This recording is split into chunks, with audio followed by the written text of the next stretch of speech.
Warahmatullahi wabarakatuh. Apakah ada ulama yang masih memperdebatkan hukum bank? Mau denger nggak nih? Ya, ini pahit ini ya. Ini berat tapi saya wajib menyampaikannya. Ada yang lulusan Al-Azhar nggak? Ada yang pernah ke Mesir nggak? Di Mesir ada Darul Ifta.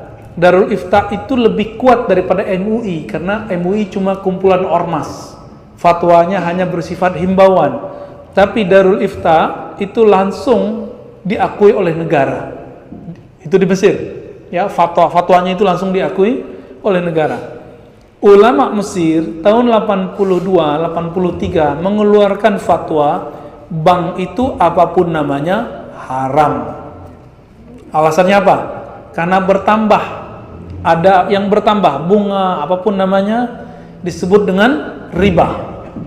Tapi Syekh Tontowi di tahun 87, 88, 89 mengeluarkan pendapat baru, boleh, tapi pendapat pribadi. Akhirnya di tahun 90-an, 2000-an, ulama-ulama Darul Ifta dan ulama-ulama Azhar kemudian mengkaji kembali. Hasilnya tahun 2003, Darul Ifta Mesir menfatwakan bahwa bank itu halal. Gimana itu? Wah, Ustadz ini liberal lagi nih. Kalau aneh liberal, maka Al-Azhar liberal. Ada yang berani bilang Azhar liberal? Ya. Darul Ifta liberal. Ada yang berani bilang itu. Nah, liberal itu bukan itu. Liberal itu yang ngomong agamanya nggak pakai kaidah. Itu baru liberal namanya. Ya. Apa itu liberal? Yang ngomong agama nggak pakai kaidah. Kaidahnya tak berkaidah gitu. Ulama Darul Ifta itu rata-rata ulama Azhar semua. Apa fatwa mereka?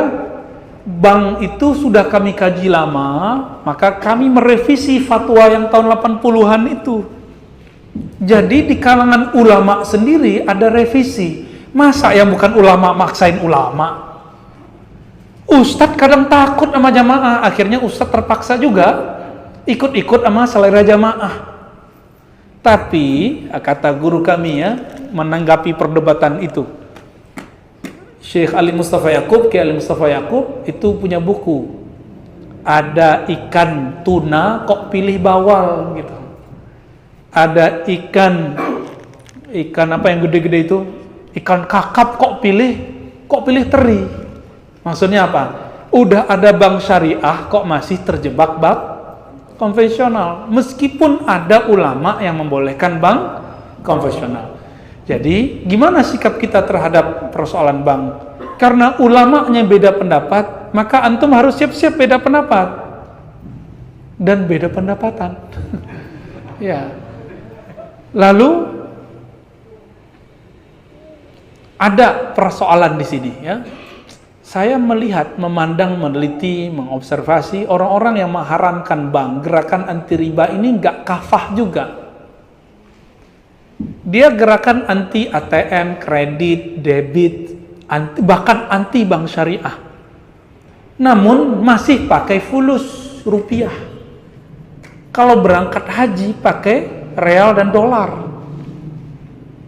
Saya mau tanya, yang mengeluarkan nilai, bukan nyetak. Kalau nyetak ada pencetaknya ya. Yang mengeluarkan nilai angka rupiah itu bank atau emas? Terjebak nih, lagi serius. Lagi serius dibuat begitu jadi keblinger ya, keblank ya.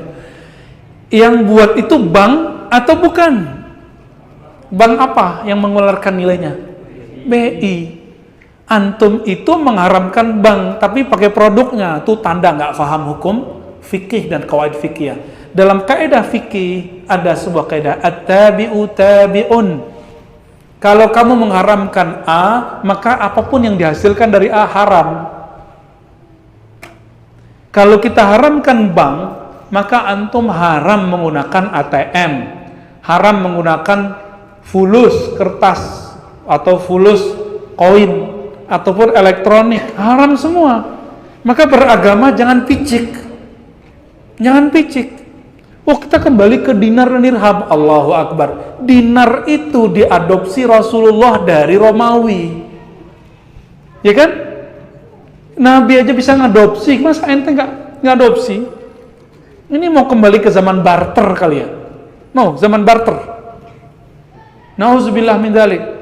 Yang dianggap ilmu ternyata ketidakmengertiannya. Tidak mengerti itu kalau bahasa kasarnya Pak, jahilun. Tapi kita nggak pakai ya, walaupun sebenarnya begitu. Jadi ulama kita beda pendapat. Saya sudah tanya ke MUI di pusat, ternyata MUI yang mereka masuk ke DSN, Dewan Syariah Nasional, itu ternyata pas dicek dompetnya, separuh itu bank konven.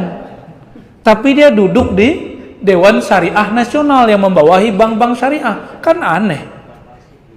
Iya, ternyata ulama-ulama yang yang menganjurkan bank konvensional sendiri juga belum tentu mengharamkan bank ulama yang menganjurkan bank syariah belum tentu juga menganjurkan bank. Nah, begitulah ya.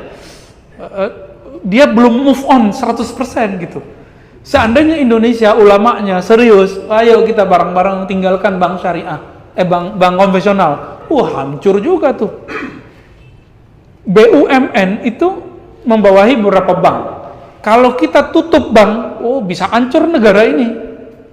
Maka bank itu salah satu nafasnya negeri ini.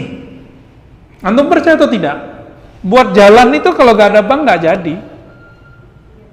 Ya, bangun kampus-kampus Islam, kampus-kampus negeri yang Islam, pesantren-pesantren, semuanya itu yang Islami. Tanpa bantuan lewat bank gak jadi. Kalau lewat bank ketahuan mana yang gratifikasi, ketahuan nggak? Ketahuan Pak. Tapi kalau pakai kardus, pakai kotak, pakai plastik nggak ketahuan. Hati-hati di sini. Oleh karena itu, saya mengajak, ayo ulama kita sudah buat bank syariah, ya. Namun jika memang belum bisa meninggalkan bank konvensional, ambil seperlunya, tapi bangun semangat untuk membesarkan bank. Ustadz kok pelimpan? Bukan pelimpan, kan antum aja yang belum move on ya. Saya udah 10 tahun sebelumnya, saya nggak pernah pakai bank konven. Tapi karena dapat fatwa dari ulama Darul Ifta itu, berani lagi, terima beasiswa lewat BNI. Ya, habis itu lewat Mandiri, habis itu lewat apa gitu. Ya, akhirnya kata imam-imam kita di Darul Ifta itu, masyayikh kita, siapa yang terkena perdebatan ini, faliyat yuqallid man abaha. Kalau kamu terjebak dalam satu ini, maka ikutilah ulama yang membolehkannya, biar hatinya tenang. Ini masuk ke khilafiyah. Kenapa dia khilafiyah? Karena bank tidak ada di Quran, tidak ada di sunnah, tidak ada ijma, tidak ada di. Tapi kalau riba ada di Quran, ada di sunnah, ada di ijma, ada di qiyas. Mengharamkan riba wajib.